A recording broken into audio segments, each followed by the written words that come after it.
काल सवेरे हमनी के ठाकुर बलराम सिंह के सुपुत्री नर्मदा हमनी के गांव के गरीब लोगन के कपड़ा और भोजन देवे वाला बाड़ी।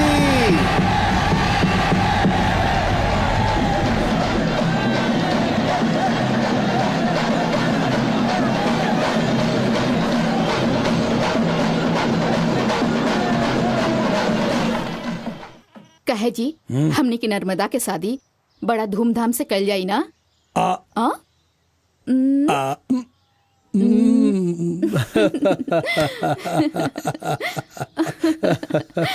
ये बताओ प्रमिला, हमने के छोटे ठाकुर नजर ना आ रहल बाड़न? एजा बानी बाबूजी। अच्छा बेटा, नर्मदा अपन शादी तय होके के खुशी में गरीबन के भोजन और कपड़ा देवे वाले बाड़ी इंतजाम हो गइल बा का? हो गइल बा बाबूजी। वो देखी नर्मदा आ रहल बड़ीन।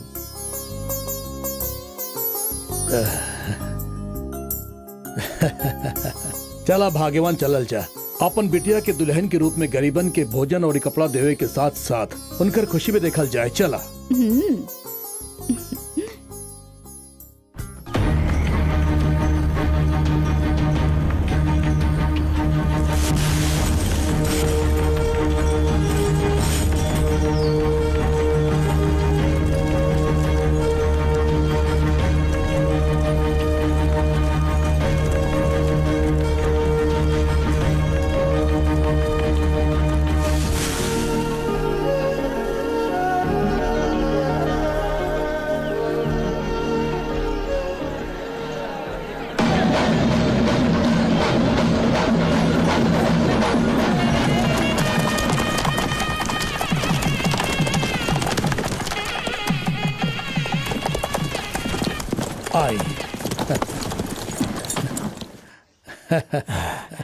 प्रणाम समझी जी। प्रणाम। प्रणाम बेटा। आवा बेटा, हमरे मेहमान के ले जाके स्वर्ण महल में ठहरा दा। कोनो चीज के कमी न होखे के चाहिए। शंकर ठाकुर बड़ा गुस्सा वाला आदमी बाड़न, इनकर खास ख्याल रखिए। हम कौनो गुस्सा वाली ना बानी, बाकी मान सम्मान के कदर करे वाला बानी।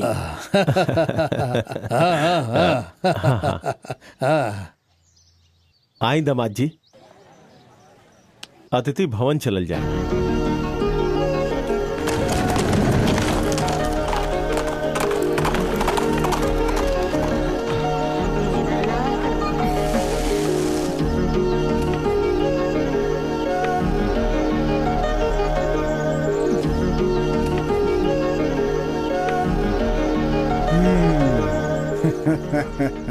के बाड़ा तू? एजा का लेवे आइल बड़ा? चावल गेहूं की बाजरा? चावल गेहूं ना लेवे आइल बानी। वहाँ नर्मदा से बिया करे खातिर आइल बानी। ए, तोहर इतना हिम्मत? ठकुराइन हम आपके नीलकंठ बानी, कोनो पागल नहीं खी। ई देखी।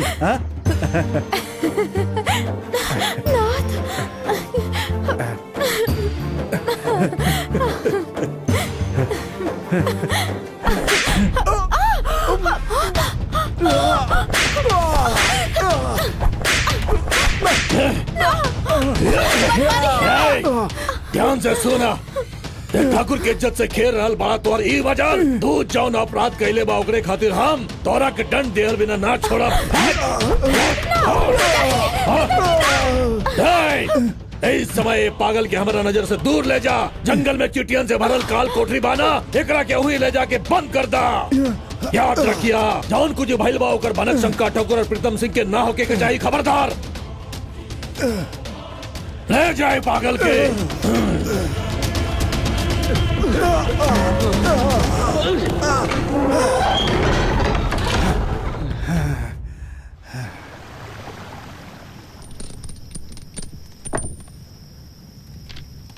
अच्छा प्रीतम सिंह, आज तू हमनी के साथ बड़ा खुश बाड़ा, लेकिन काल से नर्मदा के गुलामी करे लगबा। आखिर ये सब भइल कैसे है भाई? ये सब हमार बाबूजी के राजतंत्र है। चोल महाराज के दिहल जमीन पर फसल उगा के सोना निकाल कर देत रहलन हमार ताऊजी कुलदीप सिंह ठाकुर। अपन जमीन जायदाद जब वो हमार बाबूजी के हाथ में सौंपलन तो वो समय नर्मदा के शादी हमरे साथ करवावे के वो सरेआम वचन देले रहलन। लेकिन हमार बाबूजी ओ नीलकंठ के परवरिश खाली पागले बना के ना कैलन, बल्कि ओकर जायदाद भी हड़प के ओ नर्मदा के शादी हमरा साथे तय करवा देलन।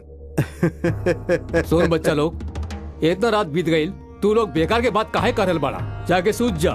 सुना, एगो के बर्बाद कई के ही दूसर का आबाद होखेला, और एकर हम एगो उदाहरण बानी। तू तो जाने ना, जा और जाके सूझ जा।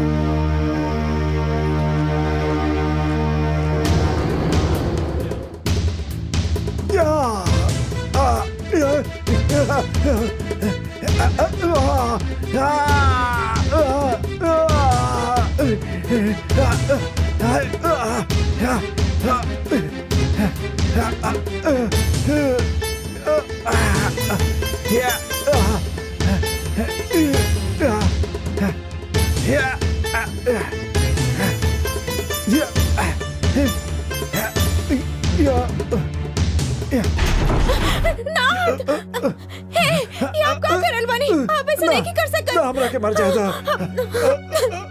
ना हे भगवान, ये क्या हो गई?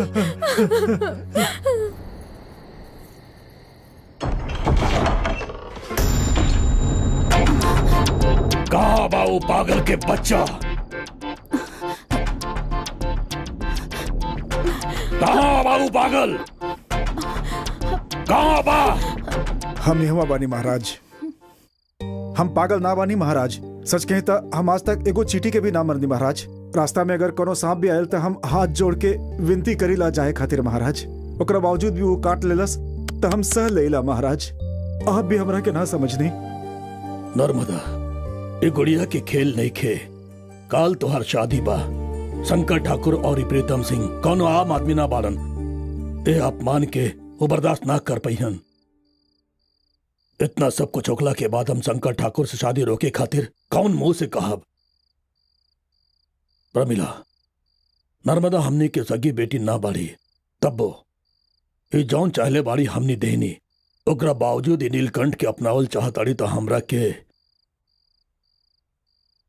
कौनो एतराज नहीं खे। पिताजी, बालपन में ही आप कहले रहनी कि इहे हमार पति परमेश्वर बाड़े और हमार तन मन में भी इहे बाड़े। हम भाग के इनका साथ विवाह कर सकेनी, लेकिन हम ऐसा ना करब। खैर, अगर आपके मंजूर नहीं खे तो आप अपन इच्छा अनुसार हमार शादी कराई, लेकिन हमार शादी ओ महाराज से कबो ना होगी। ओकरा से पहले हमार मरल मुंह देखब आप। ना ना महाराज, आज्ञा दी हम वही काल कोठरी में चल जाए महाराज।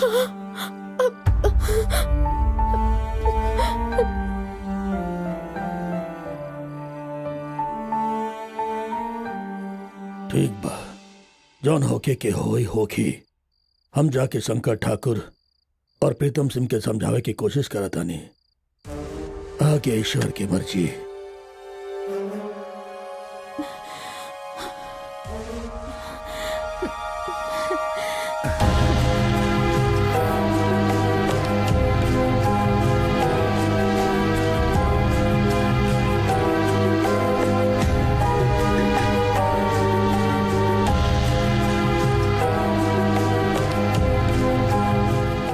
हम क्षमा चाहता नहीं। कौन मुंह से कहीं समझ में नहीं के आ रहा बा। कौनो बात नहीं के का संदेश बा? क्षमा चाहता नहीं। अरे बात बतेले बिना बार बार क्षमा याचना कर रहल बानी। का बात बा? काहे क्षमा चाहता नहीं? हम बताओ मनी बाबूजी, अचानक नीलकंठ बीच में आ गइल बा और ये ओकरा के दामाद बनावल चाहता रहा। का कहला?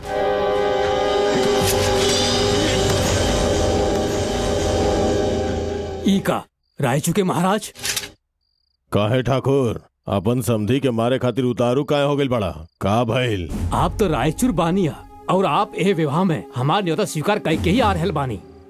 और ई बात सुन के बलराम ठाकुर आग बबूला हो गइलन और पूछलन कि के न्योता देहलस। तो हम कहनी कि आप हमार मित्र बानी, आपकी न्योता देवे खातिर हमरा केहू से पूछे का जरूरत बा? तो ये कहलनी कि इनके पुत्री से प्रीतम की शादी हो ही ना सकेला। हाँ, तो हम चुप कैसे रह सकत रहनी, यही लिए तलवार उठवनी। ऐसा हम कह सकीला? शंकर ठाकुर पर हमरा के पूरा पूरा भरोसा बा। ई बात मत भूलिया। ये हमार कितना सम्मान करेलन ई हम जाने नहीं। खैर जाए दी, रायचू काली के आगमन से इनकरा के कौनो कष्ट नहीं खे। तो हमरा पुत्र प्रीतम के संगे अपन पुत्री नर्मदा के विवाह करे खातिर काई तैयार बाड़न। हमार बेटी के शादी पसंद नहीं के, ऐसे हम कौनो फैसला ना ले सकता नहीं। बाबूजी, चली चलल जाओ, बेकार के बहस का है।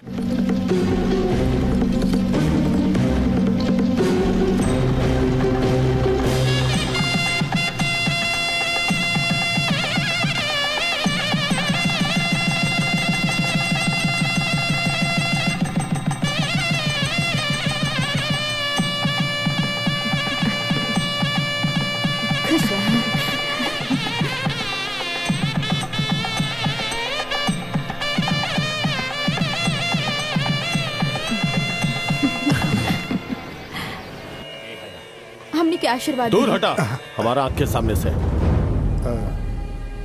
ऐसन का भूल भइल हमरा से। का भूल भाई तू नहीं जाना? तू एक दत्तक पुत्री बाड़ू, एकरा जनला के बावजूद तोहार पिताजी तोहरे लाड़ प्यार से पललन, एकरा से शादी करके हमनी के दिल के ठेस पहुंचौले बाड़ू। कहाँ जइबू? एकर कोनो घर नहीं के दर दर भटकत रहबू तू। जा, तू स्वेच्छा से एकरा से शादी कैले बाड़ू। और सुना, तोरा देवे खातिर सारा सामान हमने घर के चौखट पे रखवा देले बानी। सोना के थाली, चांदी के बर्तन, सोना से बनल पलंग, और कल तोहार होके वाला बच्चा खातिर सोना के झूला के भी प्रबंध कर देले बानी। यही बखत अपन पति के साथ ये सब लेके निकल जा। बाबूजी की ओर से बोल रहल बानी, दफा हो जा। पिताजी, का भी इहे चाहेनी? सुन लेलू ना, आज से ही घर में तू दोनों खातिर कोनो जगह नहीं है। सारा रिश्ता बंधन अब टूट चुकल बा। अब जा यहाँ से। राणा, आज तो चाहे जे भी कहा, कोनो बात नहीं खे। यहाँ जौन कुछ भी बा तोहरे बा। काहे कि हमनी के रहे खातिर भी घर जे नहीं खे। लेकिन याद रखिया, तो अभी अभी कहले बाड़ा कि सारा रिश्ता बंधन टूट गइल बा। वक्त बताई, हम अपन पति के साथ रानी बन के रहब और तू ई दृश्य देखे वाला बाड़ा राणा। एक दिन अपन दोनों बेटी के रिश्ता लेके हमार चौखट पे आके तू गिड़गिड़ाइबा, ई मत भूलिहा। जब पैदा करबू ना, दू शेर के बच्चन के पैदा करिया, वो दोनों के हम घर के रखवाली खातिर कुकुर के जैसन रखब। तो हार दुगो बेटी होखी और हमार बेटा के साथ ही उनका शादी होखी। इस सत्य वचन बा। चली नाथ, हमने की बेटी जा रहा बिया, रोकिन होके। नर्मदा, नर्मदा, नर्मदा रुका था। नर्मदा, नर्मदा,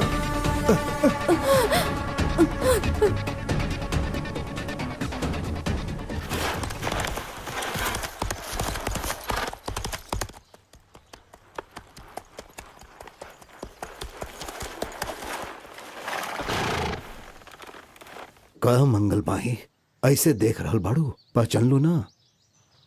पुरान ख्यालन में विचरण करत बाड़ू। हाँ ना सरकार, आपकी आवाज सुनती हम पहचान गए रहनी कि आप ही परमानंद बानी।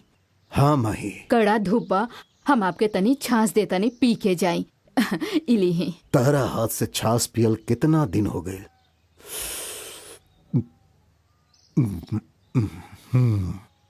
मन प्रसन्न हो गए। अच्छा बा, धन्यवाद। हमके पिथौरागढ़ जाए के बा। चलो।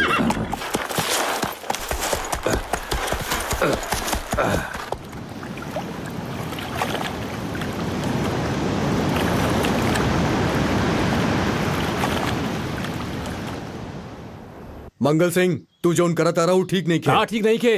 ये वा जौन जगह बा वो पर हमार भी हक बा। वो झरना में जवन पानी बा वो पर हमार भी हक बा। पानी यहाँ सबके संपत्ति बा। वो केवल तहार बा ही बोल के जश्न मनावल कहाँ के इंसाफ बा? सालों से ये लोग वो झील के पानी इस्तेमाल करके खेती बाड़ी करत आवत बाड़े।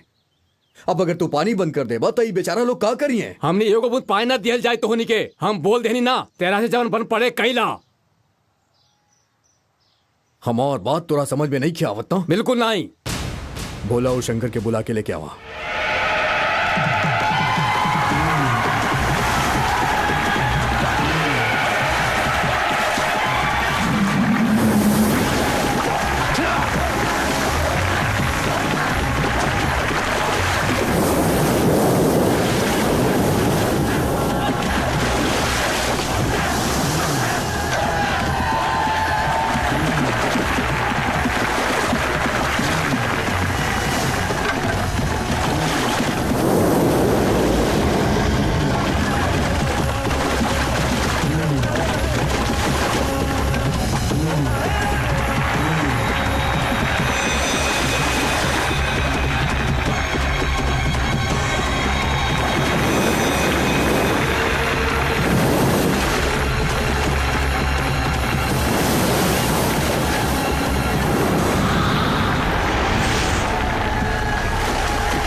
बच्चा लोग, हमने के इलाका में पानी कैसे आवेला तनी ये लोग के दिखा दा।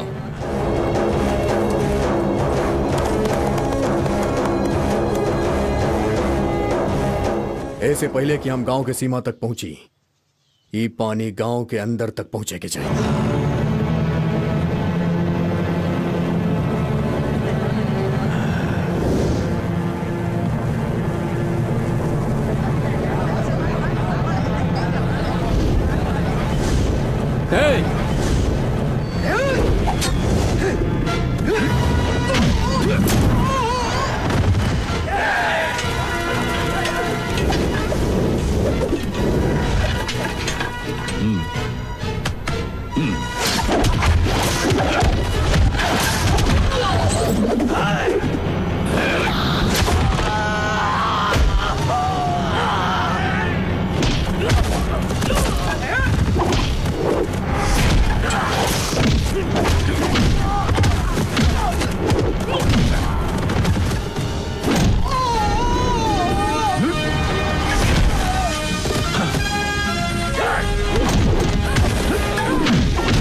शंकर।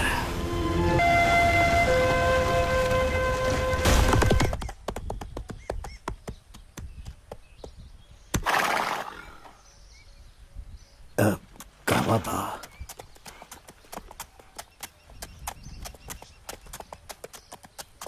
बच्चा लोग ही बतावा, यहाँ क्रांति सिंह के प्रशिक्षण केंद्र कहवा बा? हमके उनका से मिले के बा। हमने के आचार्य जी से मिले के बा। ओ तो उनकरे विद्यार्थी बाड़ा तू लोग। यही से इतना लोग के धूल चटा देला तू लोग। अच्छा तो दोनों के नाम का बा? आई आचार्य जी से मिलल जाए। ओ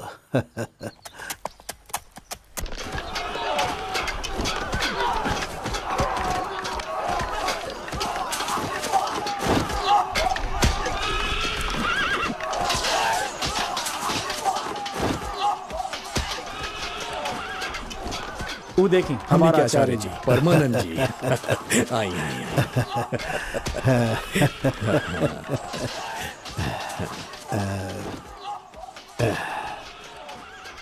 यही का क्रांति सिंह लागत आई है, वह युद्ध के तैयारी हो रहा बा।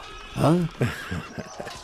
और न तका परमानंद जी, दुश्मन के सबक सिखावे खातिर इनसे हमन थोड़ो न करवाई बा। अपन ताकत दिखावे खातिर युद्ध कला तो इनके सिखाबे करम। अच्छा ये बताई परमानंद जी, आज से 20 साल पहले अपन राजपाट छोड़ के आप चल गए रानी, लेकिन 2 साल पहले वापस आप ही प्रदेश में आयल बानी, हम ही सुन ले बानी। आपन सब कुछ भुला के, हमनी के खो के न जाने कहाँ चल गए रहनी, और आखिरकार वापस लौट के आवे के पड़ल। वैसे वापस आवे के उद्देश्य का बा? वो एगो बहुत लंबा कहानी बा। वैसे नर्मदा के शादी जहिया नीलकंठ से भइल वही दिन उनका घर से बाहर निकाल दिहल गए। ओकरा बाद उनकर का भेल कुछ पता लागल? बुंदेलखंड के नर्मदा के बारे में बात करता रहा। ए बग्गी रोका सारथी, रोका रोका, हाँ रोका। नर्मदा रोका, एक कड़ी धूप में कहवा जा रहल बाड़ू। अब हमने अपन जिंदगी शून्य से शुरू करे वाला बानी। हो, शून्य से जिंदगी शुरू करे खातिर विद्यापीठ खोले वाला बड़ा। ओकरा खातिर हमरा के धन के जरूरत पड़ी। विद्यार्थियों के शिक्षा देवे के साथ साथ हमने नया जिंदगी भी शुरू कर लिए। जिंदगी शुरू करे खातिर विद्यापीठ काहे खातिर? ए विद्या काफी नहीं थी? काहे नर्मदा, हम सही कहनी ना? जबान पर लगाम था। बाबूजी के सामने तरह बात केला में शर्म नहीं ख्यावत। भले ही बात बाबूजी के पसंद ना आवे, लेकिन नर्मदा के पसंद के बात पा। हाँ ना नर्मदा? वे तरह खामोश काहे बाड़ू? ये खामोशी कहीं हाँ तो ना बाना? बेशक तूफान के आवे से पहले ही खामोशी छायल रहेला।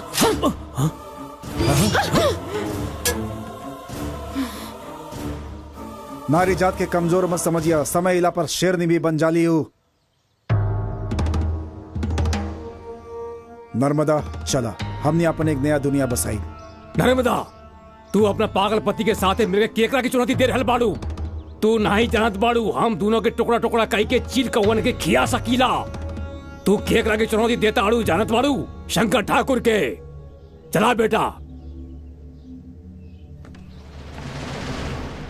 जाई जाई, हमार ससुर के जो चोल महाराज जमीन जायदाद दिले रहे वो सब के हड़प के हमने के मझदार में छोड़ के सीना तान के हमने से बात करत रहले। जाई, वो जमीन जायदाद ही छीन सकेलन, लेकिन जवन संपत्ति हमार बाबूजी हमरा खातिर छोड़ के गइल बाड़न ओकरा के वो कबो न छीन पैहन।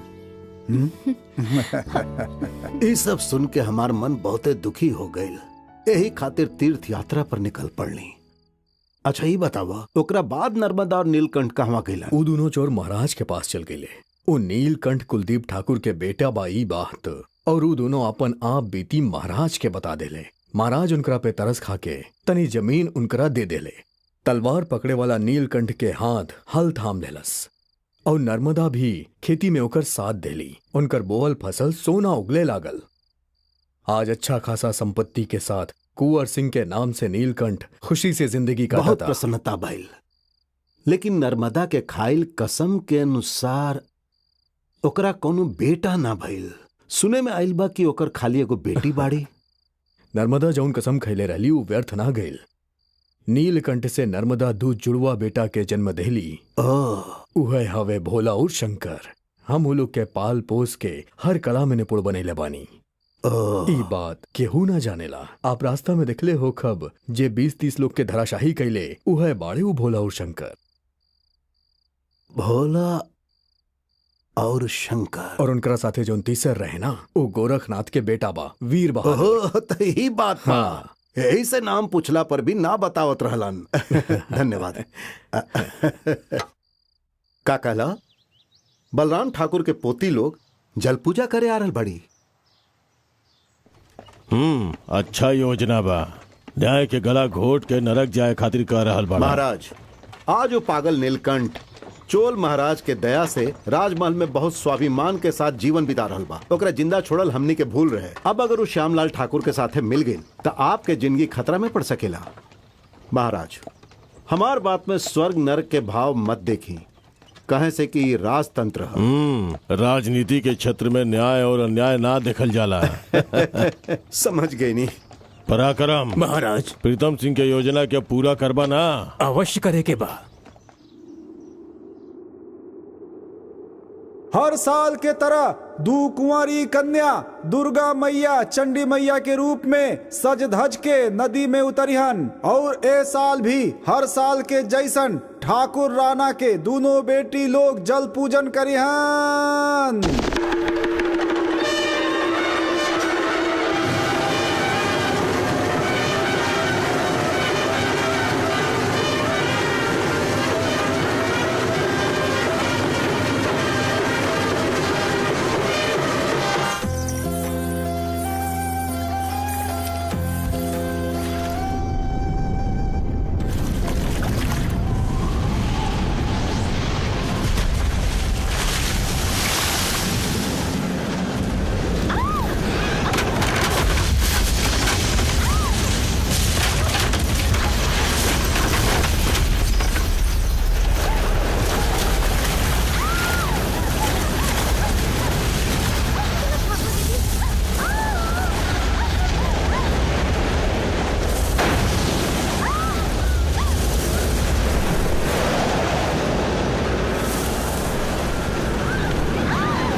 मोहिनी, पार्वती, पार्वती,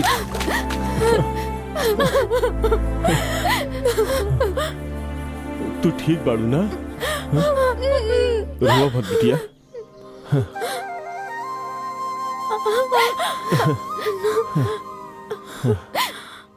तू दोनों हमार बेटियन की जान बचौले बड़ा। ये उपकार हम ना भूलब, आभारी रहो। हाँ? बेटा, ई का तोहार पैर से खून निकल रहा बा। हाँ? अरे धीरे धीरे। भैया आए, राजमहल में राजवैद्य बाड़े, उनकरे से उपचार करवाओ तनी। सावित्री, तू जल पूजन के बाद मंदिर में भोग लगा के आ जा।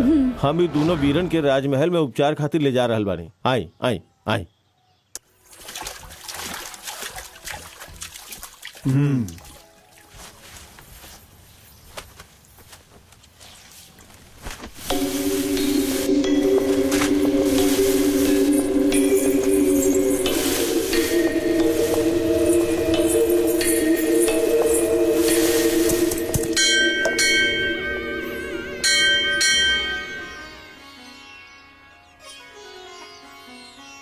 केकरा के नाम से बटिया? बेटी लोग के नाम से कर दी। ना माँ, हमनी के जे बचलस उनका नाम से कर दी। हाँ माँ, उनका नाम से ही अर्चना कही जाओ।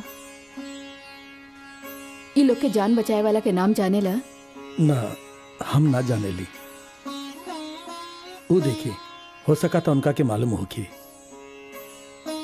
का हम पूछ के आई? उके हुआ और ना बेटा, हमनी के गांव के नर्मदा है।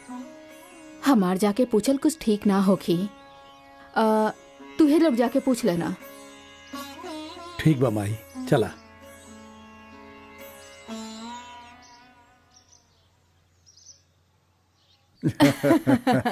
सुनी सुनी ना, हमने श्यामलाल ठाकुर के लइका हंजा।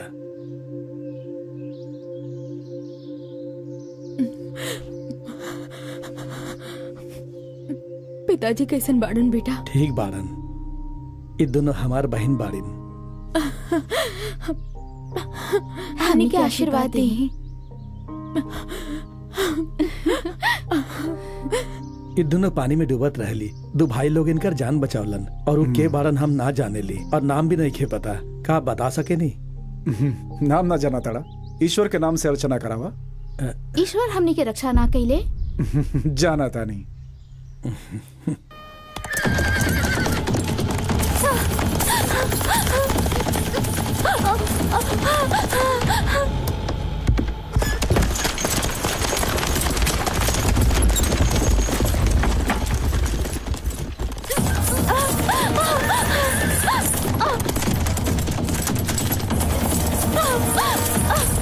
प्रणाम परमानंद जी। आपसे मिलने बहुत साल हो गए।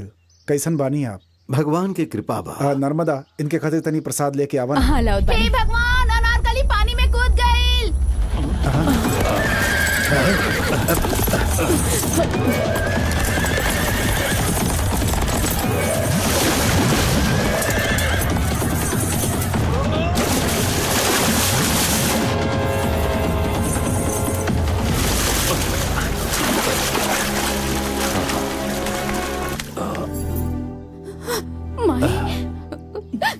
बहसी प्रीतम सिंह कुछ दिन से हमार पीछा करत रहे। वो कमीना के डर से हम अपन इज्जत बचावे खातिर नदी में छलांग लगा देनी, ना तो हमके उठा लेके जाई। वो कमीना से डर के तू अपन जान देबो? इन नर्मदा के बेटी बाड़ू, तू याद रखिया। कहाँ गई तोहार हिम्मत? हम आई, हम तहार बेटी बानी। दोनों भाई तरह से बिछड़ गए, लेकिन हम तरह से ना बिछड़ब। अब हम खामोश ना रहब माई। हम तहार बेटी बानी, हम ही साबित करके रहब। बेटी अनारकली, धैर्य मत खोइहा। तोहार दोनों भाई जीवित बाड़े, तो के डरे के कोनो जरूरत नहीं है। इका कहत बानी, हमार दोनों बच्चा आज जीवित बाड़े का? हाँ बेटी, यह बतावे खातिर हमें जाहिल बानी। बहुत जल्दी ये सच्चाई बाहर आवे वाला बा। ठीक बा, रवा लोगन शंकर बाण दुर्ग जाई। हम काली महाराज से मिलके तुरंत आवत बानी।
का वैद जी अब कोनो डर नहीं है ना? कोनो डर नहीं के।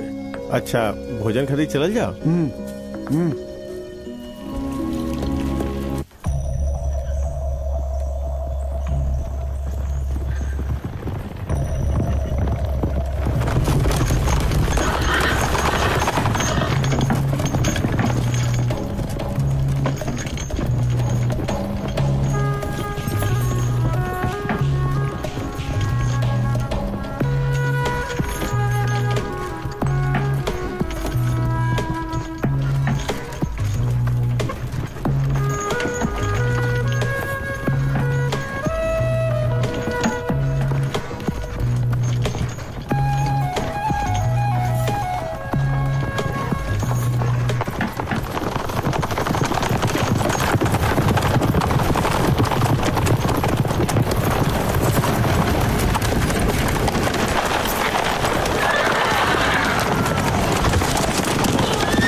सिपाही तो लोग रथ के पास जा।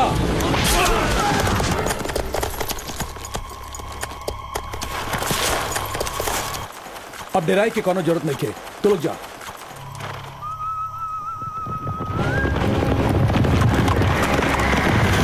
चला चला जल्दी, वो बच के जाए ना पावे।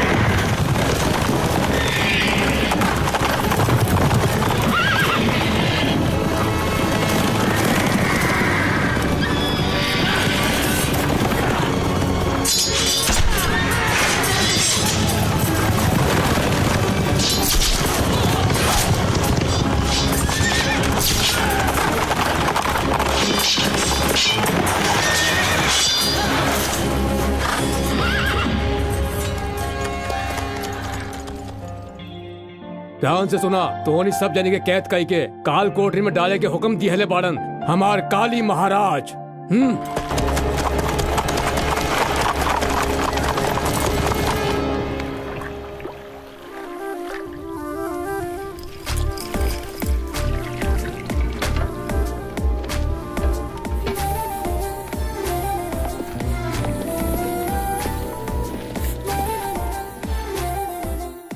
दावत खातिर बहुत बहुत शुक्रिया। आचार्य जी राह देखत होखियन, हमनी के जाए के होखी, अब आज्ञा दी। देखा बेटा, कुछ ही देर में मंदिर से हमार पत्नी और बच्चा आवे वाला बाड़े, उनकरा से मिल के जाना। कुछ देर तक हमनी के अतिथि बन के रहा ना। हैं? चला। का उनसे मिलल जरूरी बा? जरूरी तो नहीं खे। हाँ, अब अगर तुम्हारी इच्छा बा तो जरूर मिलके जाइब। हाँ जरूर मिलके ही जाइल जाई। बलराम ठाकुर के पोता अब हमने के कब्जे में बा। आप जाके काली महाराज से कह दी। काली महाराज से ना, नर्मदा के हमरा हाथ से छीन ले रहे बलराम ठाकुर। ये बात सीधे जाके बलराम ठाकुर के बतावा, तमाशा तब देखल जाई। जौन हुकुम। जे हमारा अपमान कैले बा ओकरा के हम ना छोड़ब। शमशेर, इस समय वो लोग कहवा बाड़न बताओ। रायचूल के काल कोठरी में बंद है महाराज। शाबाश। ओ काल कोठरी में आग लगा दा। हमारी इज्जत के धज्जी उड़ाए वाला वो परिवार के आग में जर के राख होवे दा। महाराज, ओमे आपके पोता और पोती भी बाड़ी। ताका भइल, हमरा के अपन नर्मदा के फिकर ना बा। हमार खातिर परिवार से बढ़कर हमार गौरव ही सब कुछ बा। जैसन कहीं वैसन करा, जाओ। जौन हुकुम।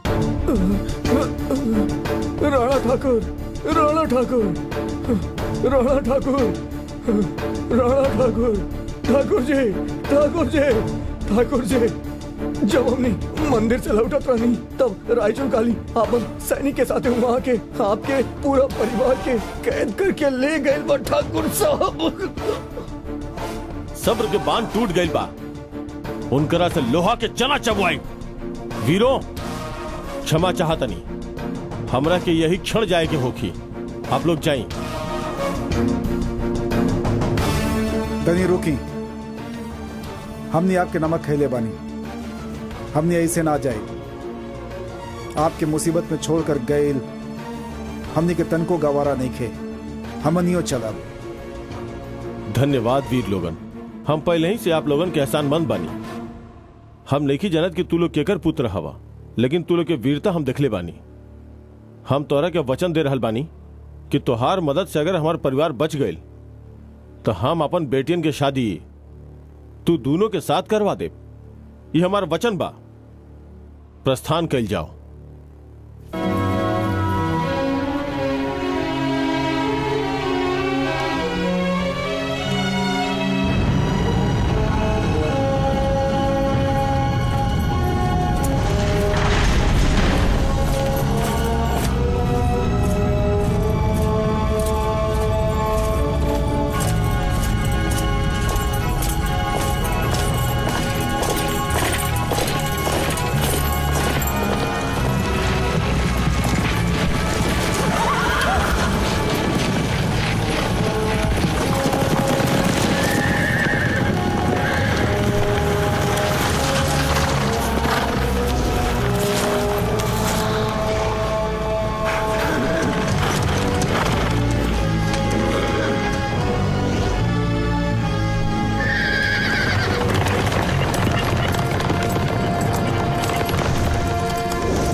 काली महाराज के आदेश बाकी ए दुर्ग के मत चरा।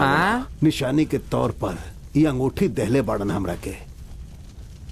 चला हटा, हमरा के तोरा पे भरोसा नहीं के। काली राजा के सेनापति बानी और यहाँ तोहार कौनो चाल ना चली। यही कौनो चाल ना है।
प्रणाम महाराज। बैठे। रायचूर काली से भूल हो सकेला, लेकिन धर्म के विरुद्ध हमनी कब्बो ना चाहे। आपके दिहल हमार अंगूठी से बलराम ठाकुर के परिवार के जान बच गई, तेकरा से बड़ खुशी और का हो सकेला। लेकिन हमनी दोनों के बीच जवन दुश्मनी बाऊ कब्बो ना मिटी, और प्रतिशोध के भावना के मन से कब्बो ना निकाला। ओकरा के निकाले के होखी, दोनों के मिलावे खातिर ही हम संघर्ष कर रहल बानी, और एकरा से हम कबहियों पीछे न हटब, और हमार ये प्रयास जारी ही रही।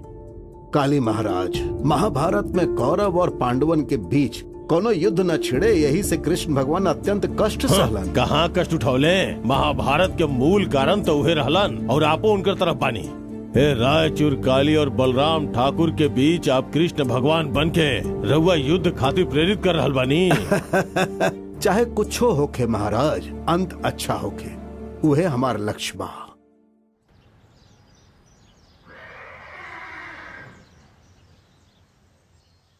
छोटे ठाकुर सह परिवार आ रहल बाड़न।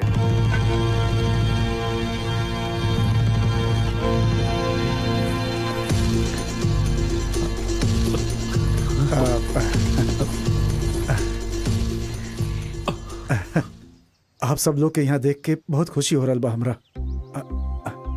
आई नर्मदा से ना मिलब का? अंदर आई, आई ना, आई आई आई। नर्मदा, अनारकली, देखा था क्या आइल बा?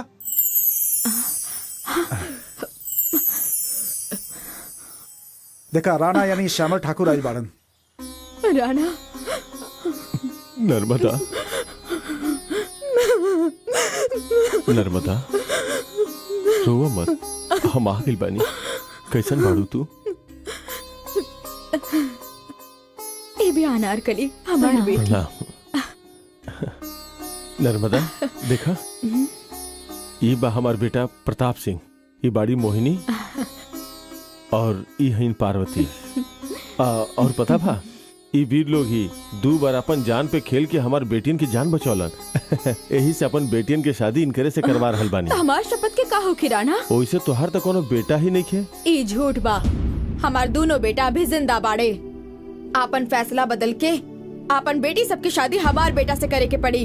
अगर इनकार करबा तो हम आपन शपथ के कोनो भी तरह पूरा करके ही रहब। तार शपथ व्यर्थ ना गई। प्रणाम महाराज।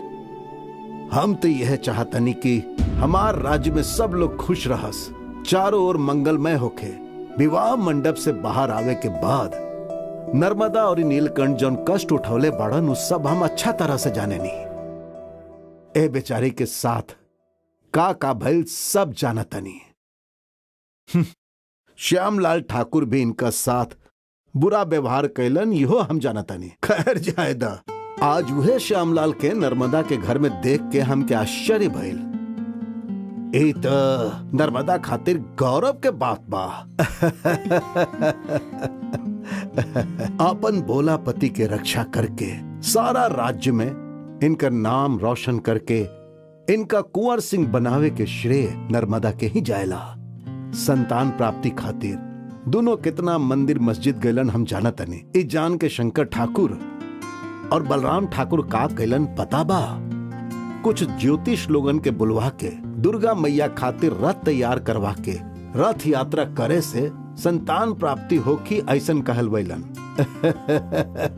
और ऊ दिन भी आए।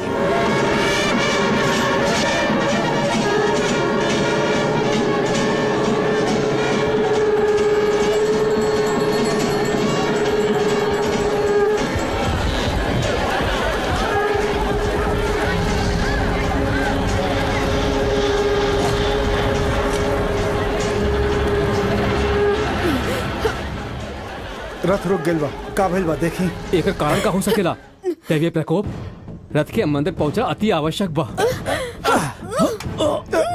खींचा खींचा। ईश्वर इता दैविक प्रकोप हा। तू लोग कुछ भी करा, ई रथ हिले वाला नहीं खे।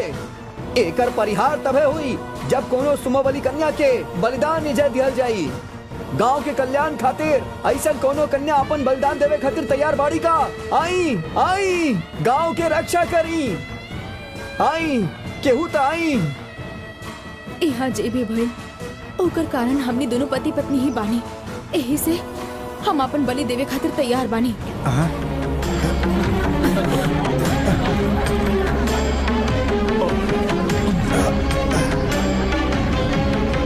रुक जा, रुक जा। ई दैविक प्रकोप कुछो नहीं खे। ई केहू के साजिश हा। एकरा हम ठीक करब।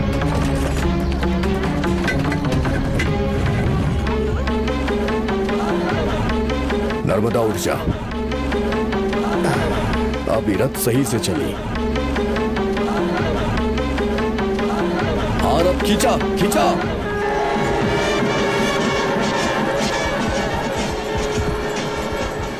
नीलकंठ संतान के प्राप्ति खातिर रहर ओहर भटके से अच्छा बा अपन राजमहल में जाके शांति से रहा।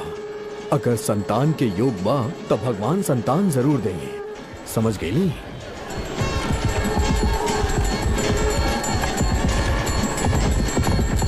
हमनी दोनों संतान प्राप्ति खातिर कहवा कहवा ना भटकनी नर्मदा।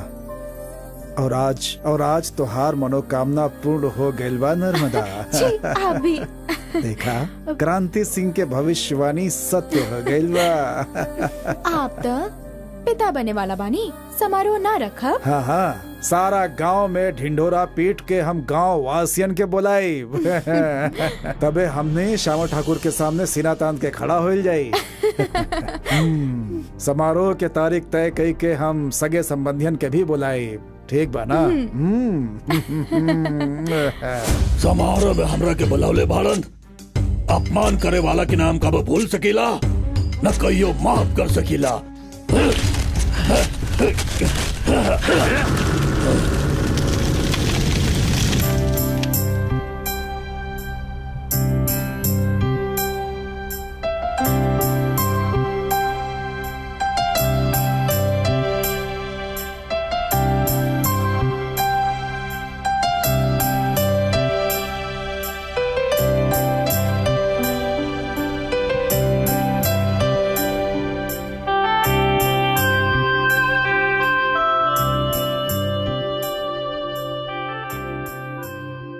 का भइल? हमार घर से केहू भी ना आइल। नर्मदा, तोहरा साथ हम तो बानी ना।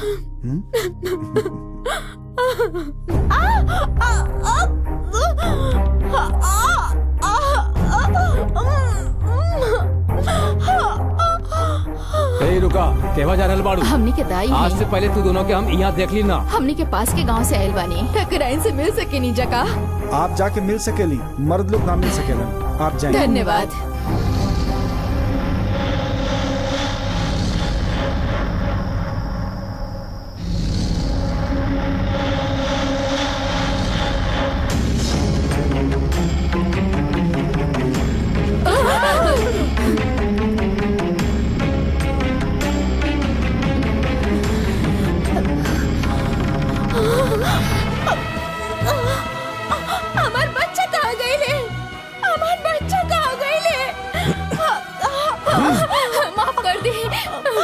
बच्चा गायब हो गया और हम के शक ही दोनों पे बा। इनकरा ले जाके बंद कर दा।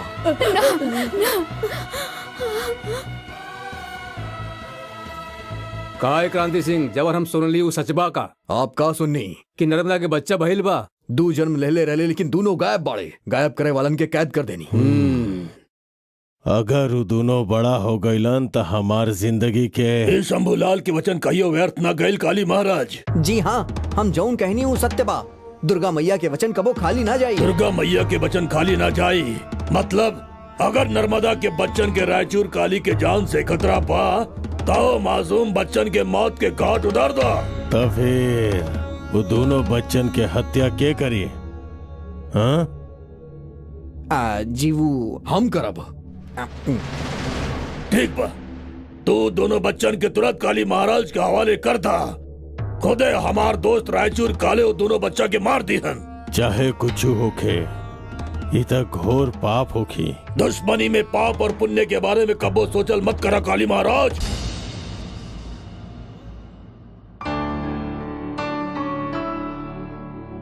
चित्रलेखा, जब हमनी के जुड़वा बच्चे पैदा भइले तो हमके बहुत आश्चर्य भइल, लेकिन ओकरा बाद हमके बहुत खुशी भी भइल।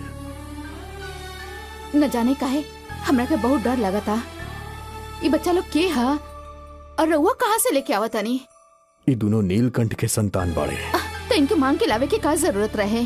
मांग के लेके आयल बानी, चुरा के लेके आयल बानी। ना तो ये दोनों के काली महाराज के हवाले करे के पड़ी और वो ये दोनों के मारे खातिर बेचैन बाड़े। हमनी जे में रहा तानी घर, बाग बगीचा, खेती, जमीन, जायदाद, ये सब के सब ये बच्चन के परदाता कुलवंत सिंह ठाकुर के दिहल हा। ई खातिर कुलवंत सिंह ठाकुर के वंश के रक्षा कैल हमनी के कर्तव्य हा। कौनो पति जो अपन पत्नी के साथ ना करेला वो हम तोरा साथे करे जाता नहीं। अपन मन के संभाले के पड़ी। ई बच्चन के बचावे खातिर अपन बच्चन के बलि चढ़ावे वाला बानी। अपन बच्चा के बलि ना, हम ऐसा ना करे दे, हम ऐसा ना होके दे। रउआ ऐसा ना कर सके नहीं।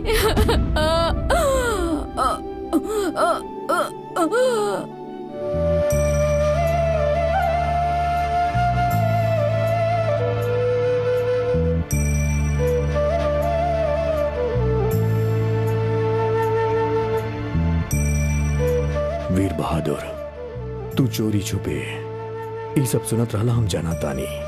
ये खातिर जौन भइल ओकर गवाह तू बड़ा। माँ के ख्याल रखिया। जी हाँ।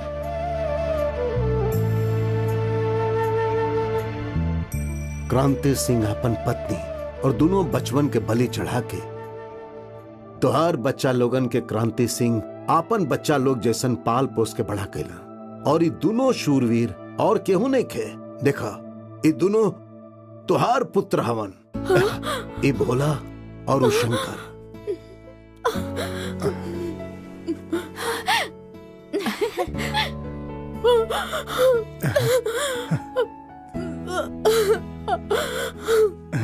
हमार बेटा सब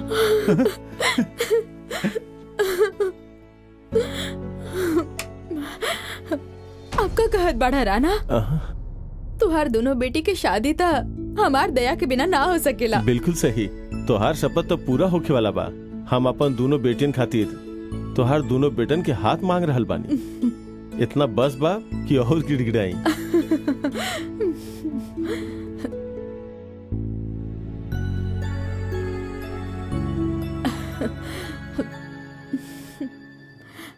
शादी की तारीख निकाल ली ना?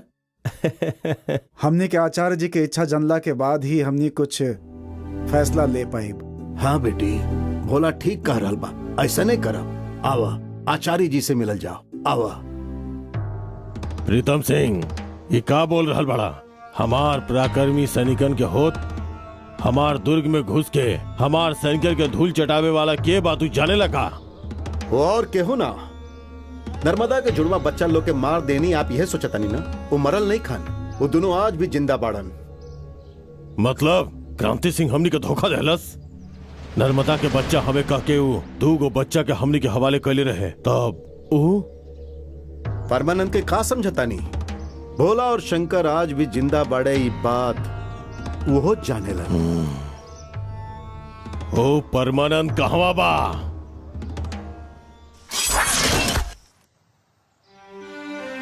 नर्मदा के शपथ अनुसार भोला और शंकर के शादी छोटा ठाकुर के लड़की इनके साथे होके के चाहिए। एमे हमके कोनो आपत्ति नहीं है।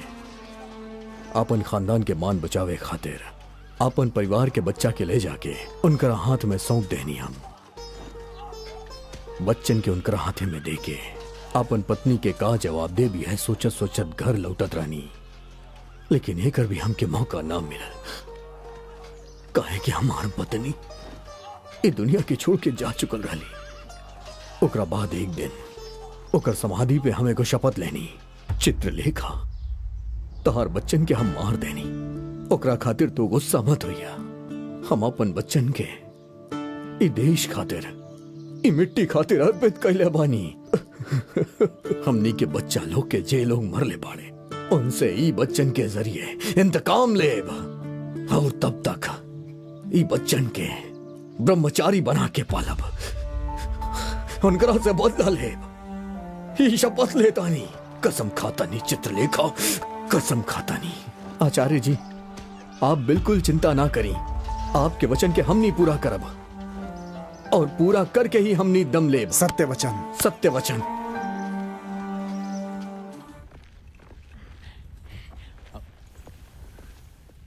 प्रणाम।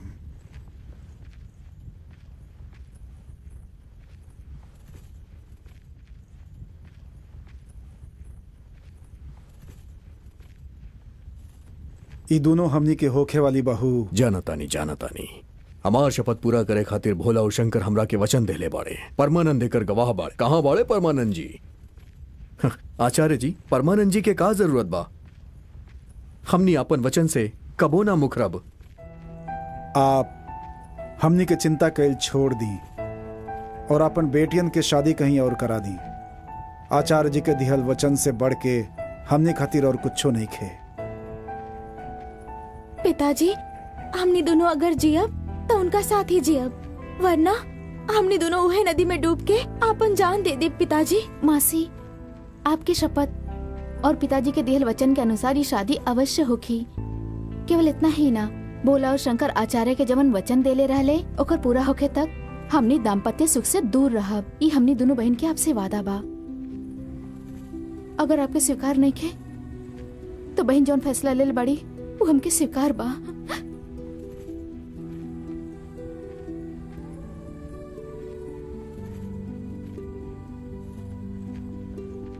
ठीक बा, तो इनके शादी होके दी और हमार शपथ पूरा होके देब। भोला और शंकर अगर अपन ब्रह्मचारी जीवन जिये तो हमके कोनो आपत्ति नहीं खे।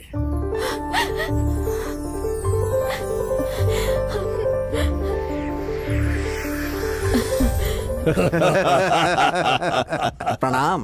काली महाराज गुप्तचर के जरिए एगो बहुत खास संदेश मिलल।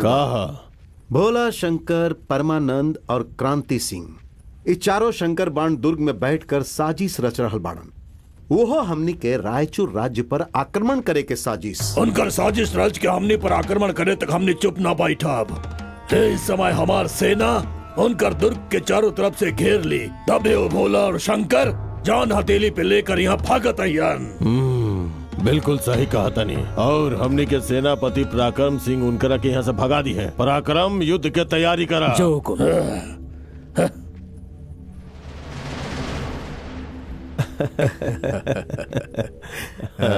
सही कहनी आप महाराज। क्या बात बा? हम प्रतापगढ़ से आ रहल बानी। रायचूर काली के मदद से प्रीतम सिंह हमीरपुर पे कब्जा कई लेलस। बलराम ठाकुर और रायचूर काली के जुर्म से सारा गांव पीड़ित बा महाराज। लोगों की पीड़ा दिन ब दिन बढ़त जा रहल बा महाराज। आचार्य जी हमने तुरंत जाके उनके बंदी बना के ले आवतानी, आज्ञा दी। शादी के समय पे युद्ध के तैयारी। ठीक बा, एक काम करा तानी, इनकरा युद्ध में जाए से पहले ही अभी इनका शादी करवा दिया जाए। का कहा तानी? आप जिसन कहीं वैसा नहीं होगी आचार्य जी। युद्ध में जाए से पहले विवाह? अगर हमनी के कुछ हो गई तई दोनों के का होई कबो सोचले बानी आप लोग? युद्ध में ही ना, अगर अगला पल ई मर भी जाई है तो कोनो गम नहीं खे। इहे पल ई दोनों के हमने से ब्याह करे के होखी।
भैया, दोनों भाभी आप लोगों के राह दिखातारी, एक बार उनसे मिलके तो जाई ना।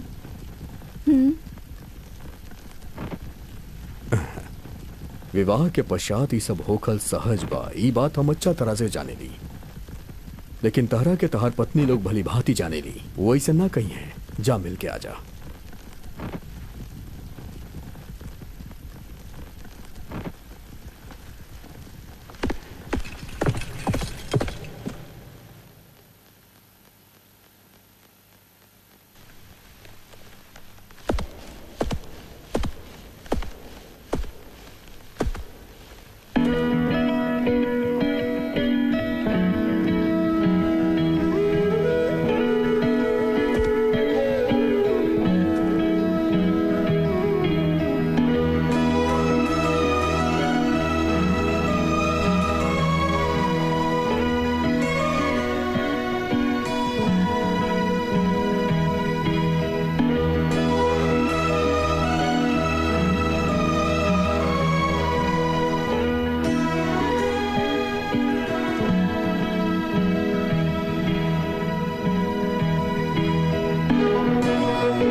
जा रहल बानी।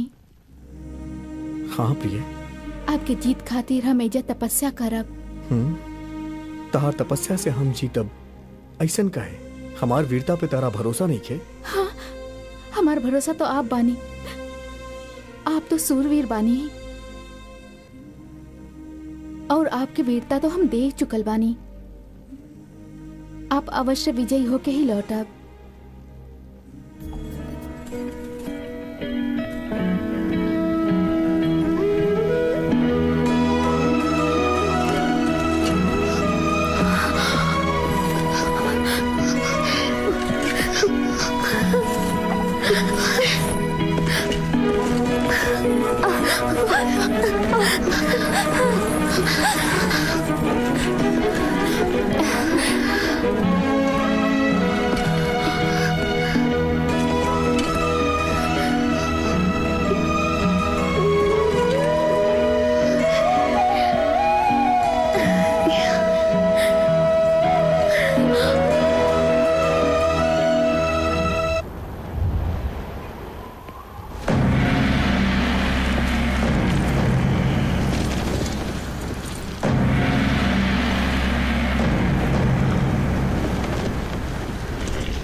आप दोस्त बन के आयल बानी कि दुश्मन बन के? तो के हम पे भरोसा नहीं है? कहे से कि आप काली महाराज के मंत्री जौन ठहरनी। एक जमाना में रही, अब ना बानी हम। कबैयो हम शंकर ठाकुर और बलराम ठाकुर के कदर करत रही, मगर आज नहीं। जब वो दोनों काली महाराज के मित्र बन गईलन, हम वजह से निकल गए नहीं और चोल महाराज के शरण में जाके तुहार मदद खातिर हम सेना लेके आयल बानी। आपके धन्यवाद। हमने के आप पर गर्व बा।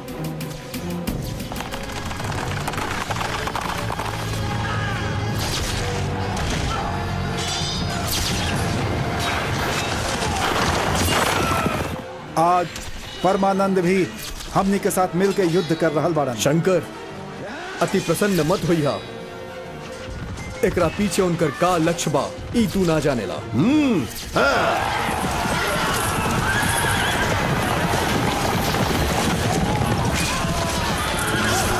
प्रणाम परमानंद जी। प्रणाम। हमनी आपके आभारी बानी, लेकिन हमके एगो शक बा। तो के भी शक बा? रायचूर काली के वीर सैनिकन के सामना करने के घड़ी में चोल महाराज के सेना के ठुकराए के वजह हम जान सकता नहीं। यदि हमनी विजयी भैनी और आपके महाराज के अधीन होके लगान भरे के पड़ल, तो हमनी के आपके मदद के जरूरत नहीं खे। ऐसे बेहतर शहीद हो जाइल हमनी के मंजूर बा। तो फिर रवा का चाहता नहीं? स्वतंत्र राज्य और केहू केहू के लगान ना भरी। तुहार शर्त के चोल महाराज के ओरी से हम पूरा करत बनी। बाकी हमार भी एगो शर्त होके माने के होखी। विजय होके के बाद चोल महाराज के दावत में तोहके आवे के होखी। अवश्य हम आई। आक्रमण!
कहा है बलराम ठाकुर? पीछे से वार कर ताड़ा। ये युद्ध के धर्म नहीं खे। का बलराम ठाकुर कहला? आपके नाम हुए बना। तोहार वंश के जड़ से उखाड़ के बेके का खातिर हम कुछ भी कर सकीला। तोहार माँ तू ओ कलमुही की वजह से हमार पत्नी की मौत हो गई। ऐसे तुमने सबसे बदला लेवे खातिर हम काली से दोस्ती कही नहीं। महल में आराम करे के उम्र बा आपके। तलवार लेकर रणभूमि में तो आ गईला, बाकी जैबा कैसे? आपके जगह के हुआ और होखत तो कर सर धड़ से अलग कर देले होती। देखनी आप, अब आप निहत्था हो गइल बानी। अब हम बतावता नहीं। चला कुश्ती लड़ल जा। हाँ।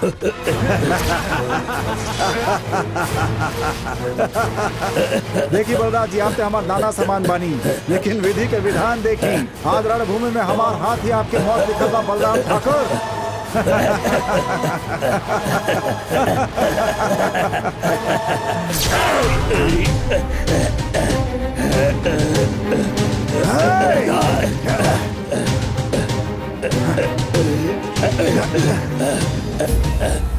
जाने अनजाने हम कितना बुरा काम कहले पानी। बुरा काम के बुरा नतीजा हो खेला। ये हमरा के आज ही पता लागल। तू बोला हवा की शंकर। हम आपके बोला बानी। बोला हमरा के माफ कर दो बेटा। जौन कुछ तोर भाई के साथे कहली ओकरा खातिर माफी चाहतनी।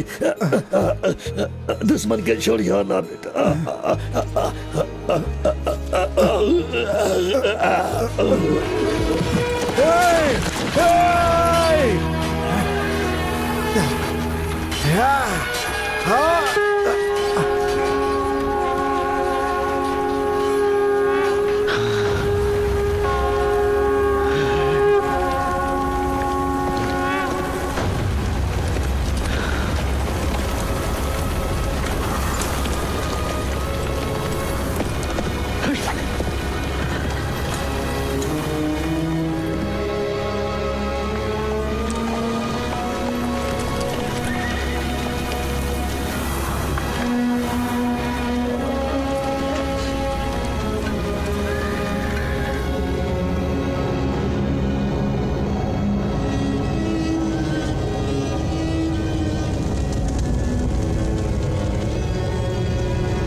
लोहा से लोहा के काटल अच्छा विचार है। का बाऊ बोला और शंकर हमने के दुश्मन बाड़ा नहीं जान के वो हमने के सामने खड़ा करत पड़ा ना। अगर उनका आपन बना लिहल जाए तो वो कैसे? उनकर बहिन अनारकली के रौरा अपन पत्नी बनावे के होगी। ओकरे बाद वो दोनों आपके साला बन जिहन। हमनी दोनों अलग अलग कुल के बानी, तब बात आगे कैसे बढ़ाई? ये हमार समाज कबो न स्वीकार करी। जल्दबाजी कैले बिना हमार बात सुनी। अनारकली के गुप्त रूप से उठावल जाई एक बार जब वो राउर किला में घुस जाई तो फिर बच के कहाँ जाई। ओकरा बाद झक मार के वो भोला और शंकर ओकरा से राउर शादी करवाई। कैसन लागल हमारी योजना? अच्छा योजना बा, लेकिन अधर्म के नीति के अपनावे के कारण बड़ा ये कुछ ठीक नहीं खे। हमनी के लगे दूसरा रास्ता नहीं खे। हमनी के सेना ध्वस्त हो रहा बा। ऐसन परिस्थिति में हमनी सबके रक्षा खातिर एगो यह रास्ता बा। पराक्रम हुकुम। प्रीतम सिंह जोन कहलन वो आज राती के हो जाए के चाहिए। अवश्य करब महाराज।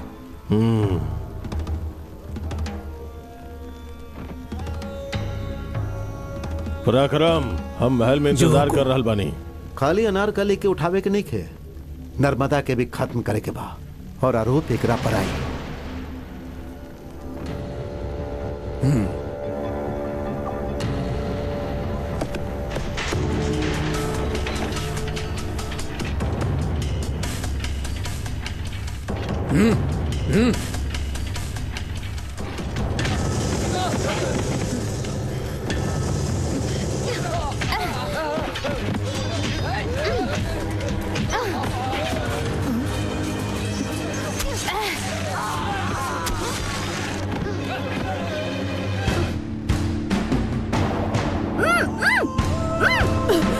अनारकली रुक जा।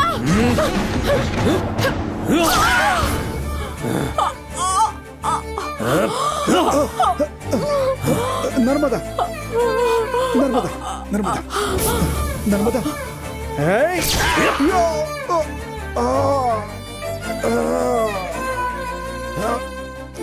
नर्मदा नर्मदा नर्मदा।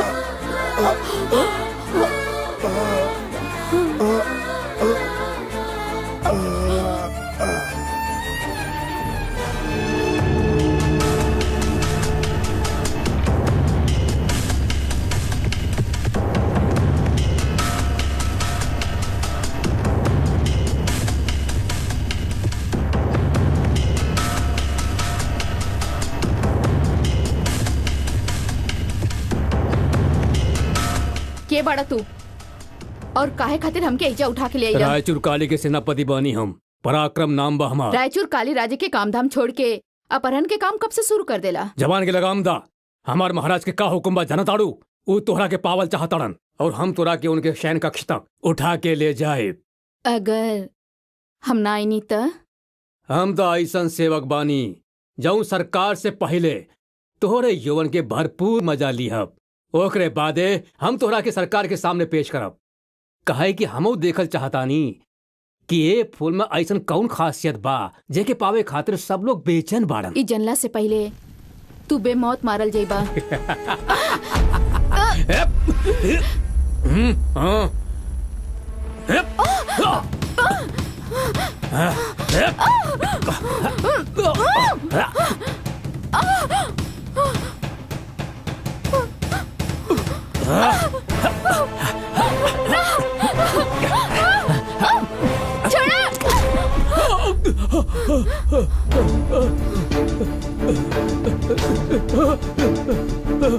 ओहो, ए तरह अबला नारी के साथे बल प्रयोग करत और शर्म ना आइल? थू गद्दार।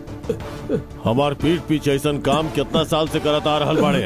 आज से तू ये लायक ना रहे। सरकार क्षमा कर दी, भूल हो गई। क्षमा और तोरा के पराकर हम का काल रहनी और तू का कैला। तोहरा जिसन सेवक के कारण आज हमार नाम बदनाम हो गई।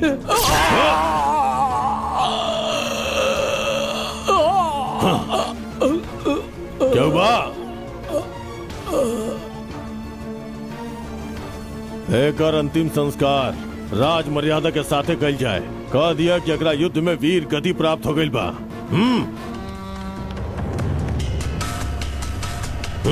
ले जा।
क्रांति सिंह।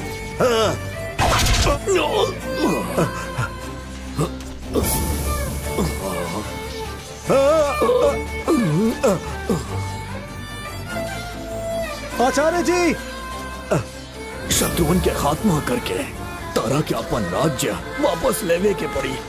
ई राज्य के प्रजा शांति से जिए, ई अब तारा हाथ में बा। तब तक हमरा कुछ ना होई। जा आचार्य जी, जा। तोहरा जैसन महावीर योद्धा के रणभूमि में भावुक ना होके के चाहिए। आगे बढ़ावल कदम पीछे ना हटे के चाहिए। जा जा जा।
क्रांति सिंह, क्रांति सिंह, क्रांति सिंह।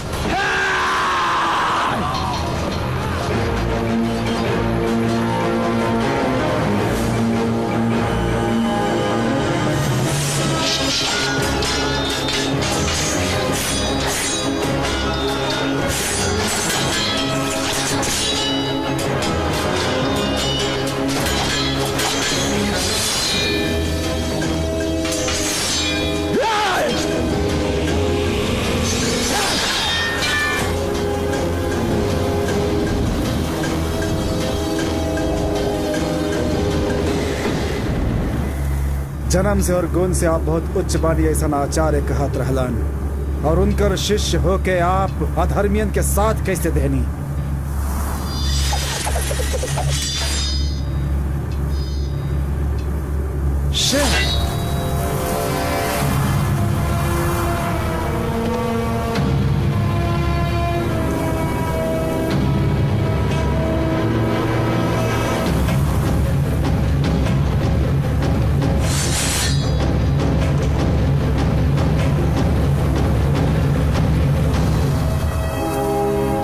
प्रीतम सिंह अपन स्वार्थ खातिर हमार मित्रता के लाभ उठौलस। आज तक ये रायचूर काली केहू के सामने अपन मस्तक ना झुकौलस, और ना ही झुकाई।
तोहार राज्य की स्थिति के बारे में जब परमानंद हमरा के बतैलन तब हम अपन सेना तोहार मदद खातिर भेजले रहनी। भोला और शंकर और राज्य पर विजय प्राप्त कैले रहलन, लेकिन ओह राज्य पर हुकूमत करे खातिर हमार मान्यता के जरूरत बा और मान्यता के बिना ई नामुमकिन बा। और इहे ना, चोल राज्य के सहमति के बिना केहू भी ओह राज्य में कुछ भी ना करी। एकरा साथे साथे रायचू राज्य भी चोल राज्य के अधीनता स्वीकार करके लगान भी भरी हन। ये हमार शर्त बा। आप हमार सत्कार कर रहल बानी या फिर तिरस्कार कर रहल बानी महाराज? रुक जा। हाँ? यही का वीर, तू आज भरल सभा में चोल महाराज के अपमान कैले बाड़ा। खैर, हमरा के तोरा से कोनो शिकायत नहीं खे। जब कोनो नन्हा शिशु आपन माँ के हाथ के अमृत फेंकेला तो दंड के पात्र ना हो खेला। सूची पट के कहां फेंकला तू? बोला, का कारण रहे? महाराज, ई युद्ध खातिर जवाब सेना भेजनी त हमनी एगो शर्त रखले रहनी। शर्त? और हम? वो कैसन शर्त बा? हम कुछ नहीं की जानत। क्षमा चाहता नहीं, उस शर्त हम ही रखले रही। चोल सेना से मदद लेवे से पहले जीत होखी तो लगान ना भरी हन, अधीन ना रहियन, यही शर्तन के साथ समझौता भइल रहे। दोनों राज्यन के भलाई खातिर ही हम ऐसन कहनी, और ये बात हम रउआ से कहल भुला गई। ऐसन बात बता, चोल राज्य के साथ पूर्व राज्य के कोनो संबंध ना रही, ऐसन भोला और शंकर के विचार बा? कोनो संबंध ना होकर तो हमनी एजा ना आईती। हमनी के राज्य के मित्र राज्य के मान्यता दिहल जाए तो वह काफी बा। गुलामी कबो हमनी स्वीकार ना करब। ओहो, ठीक बा। और यदि हमार राज्य तोहार राज्य के साथ मैत्री पूर्ण ना रहियन तो तोहार राज्य के भूमि स्वतंत्र भूमि कहला पाई का? राजन, हमने शीश कटा सके नहीं, लेकिन शीश झुका के गुलामी कैल हमने के पसंद नहीं खे। हमने के क्षणिक सुख के कोनो आवश्यकता नहीं खे। हमने युद्ध में प्राण गवा सके नहीं, लेकिन गुलामी के जंजीर में जकड़ के रहल पसंद नहीं खे। हमने के केहू के गुलामी हमने कबो कबूल ना करब। यदि ऐसा सपना भी कभी आयल था उसे हमने की वीरता और सम्मान के ठेस पहुंची। वाह वाह। आज वीरन के वीरता देख के खाली हमरा ही ना, आप लोगन के भी आश्चर्य होखत होखी। इतिहास में इनका नाम लिखल जाए। भोला और शंकर के वीरता के किस्सा और इनकर इच्छा अनुसार पूर्व राज्य सारा अधिकार के प्राप्त करके चोल राज्य के साथ मैत्रिक राज्य बन के ही रही, और ओकर सम्मान करता नहीं। हम भोला और शंकर के मोतियन के राज की हार देता नहीं।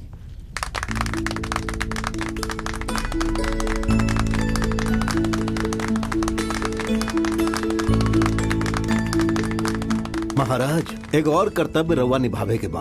भोला और शंकर अपना आचार्य के दिहल वचन के अनुसार बियाह के बादो ब्रह्मचारी बाड़न। अब आपके ही कुछ करे के पड़ी। ठीक बा, चला।